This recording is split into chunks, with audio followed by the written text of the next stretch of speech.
Episode 1 जोरू का जंगल में पहला दिन। हरे भरे जंगल में जहां हर तरफ पेड़ों की सरसराहट और पक्षियों की चहचहाहट गूंज रही थी, वहीं एक छोटा बच्चा पहली बार इस जंगल में कदम रखता है। उसका नाम था जोरू।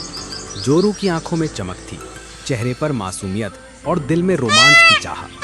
वो पेड़ों को देखकर हैरान था, नदी की कलकल सुनकर खुश हो रहा था। उसे लग रहा था मानो ये जंगल उसका नया घर बनने वाला है। अचानक उसकी नज़र एक बड़े भालू पर पड़ी। भालू का नाम था भोलू। वो पेड़ पर चढ़कर मीठा शहद खा रहा था। जोरू हंसकर बोला, अरे कितना बड़ा जानवर, और शहद ऐसे खा रहा है जैसे बच्चों की टॉफी हो।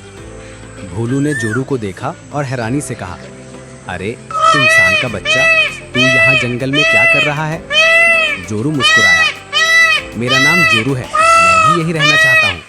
तभी पेड़ों की शाखों से काला तेंदुआ नीचे उतरा। उसका नाम था काली।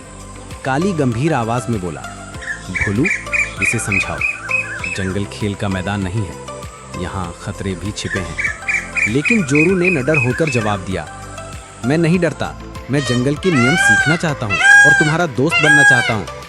इतने में एक नन्हा हाथी वहां आ गया। उसका नाम था गोलू। गोलू जोरू को देखकर घबरा गया। इंसान इंसान, गोलू डरते हुए बोला। जोरू ने उसके पास जाकर कहा, डरो मत, मैं तुम्हारा दोस्त हूँ। और दोनों ने हाथ यानी सूंड मिला के दोस्ती पक्की कर ली। लेकिन इसी बीच जंगल के अंधेरे हिस्से में कोई और भी जोरू को देख रहा। वो था खूंखार बाघ, दांतों, उसकी लाल आंखें चमक रही थी और उसने गरज कर कहा, इंसान का बच्चा जंगल में, ये मेरा इलाका है और मैं इसे यहाँ कभी नहीं रहने दूंगा। जोरू को अभी ये खतरा पता नहीं था।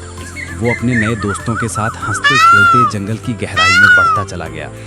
कहानी यही खत्म नहीं होती है, बल्कि ये तो बस शुरुआत है जोरू की नई जिंदगी की। जंगल में रोमांच की शुरुआत, बल्कि उसकी किस्मत की पहली सीढ़ी थी।